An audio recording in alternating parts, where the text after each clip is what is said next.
আপনারা খেয়াল করলে দেখবেন আপনাদের এলাকায় মাঝে মধ্যেই গরু চুরির ঘটনা ঘটে। এইখানে না শুধু এই গত কয়েকদিন আগে ঘর পাড়ায় একসাথে 9টা গরু এবং মহিষ চুরি হয়েছে। আমি এসেছিলাম, বলছে প্রায় 13 লক্ষ টাকা সম্পদ সেখান থেকে চুরি হয়েছে।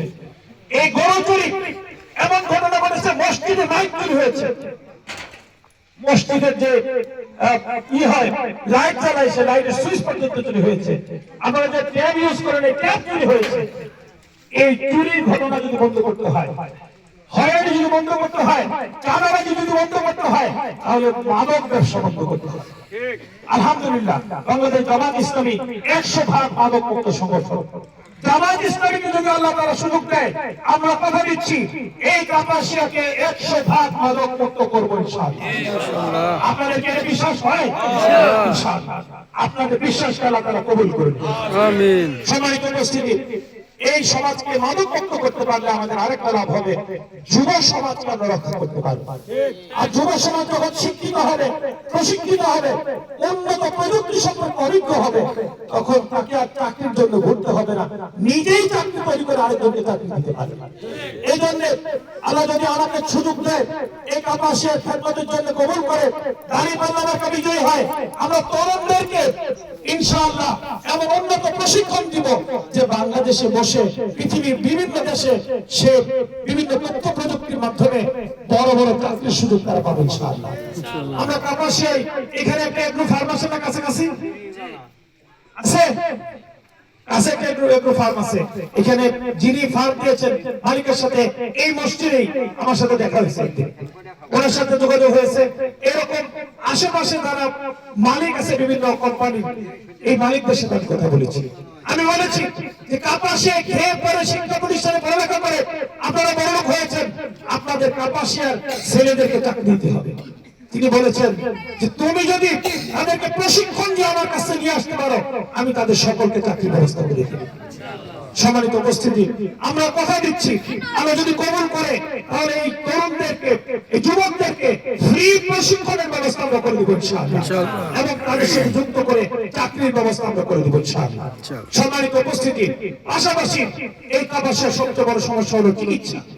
চিকিৎসার জন্য যে হয়রানির শিকার হতে হয় তার কোনো সীমা নেই। কাপাসিয়া বাংলাদেশের প্রথম প্রধানমন্ত্রী তাজউদ্দিন আহমদের কাপাসিয়া। এই কাপাসিয়া চিকিৎসার জন্য সামান্য কিছু হইলে আপনাকে ছুটতে হবে গাজীপুর অথবা ঢাকা, এর কোনো বিকল্প নেই। কেন হবে? ইনশাআল্লাহ যদি কবুল করে কাপাসিয়ার চিকিৎসার জন্য আপনাদের সকলের খুব কাছের উপযোগী জায়গায় জায়গায় অঞ্চল ভিত্তিক সুচিকিৎসার জন্য উপযোগী ব্যবস্থা আমরা করবো ইনশাআল্লাহ। কাপাসিয়ার রাস্তাঘাট বাংলাদেশের সবচেয়ে অনুন্নত রাস্তাঘাটগুলোর মধ্যে একটি। এই অল্প কয়েকদিন আগে মাত্র এই ব্রিজটা হয়েছে। বৃষ্টির সময় এখানে আমি অনেককে দেখেছি মোটরসাইকেল এইখানে রেখে তারপরে আমাদের আকমল কাজী ভাইয়ের বাড়িতে যাইতে হয়েছে।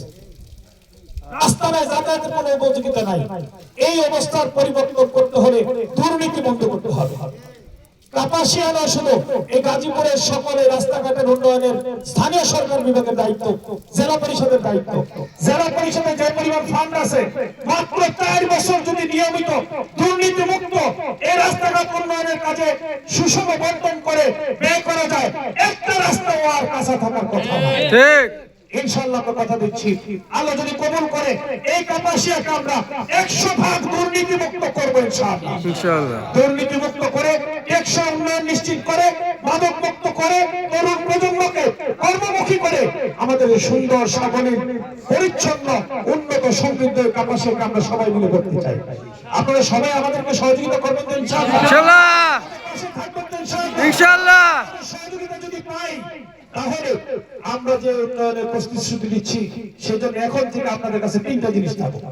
1 নম্বর বিষয় হলো আজকে যারা আপনারা এখানে এসেছেন এই মসজিদ আপনার এলাকায়, এই এলাকায় কি শুধু আপনারাই আছেন না আরো লোকজন আছে? লোকজন আছে।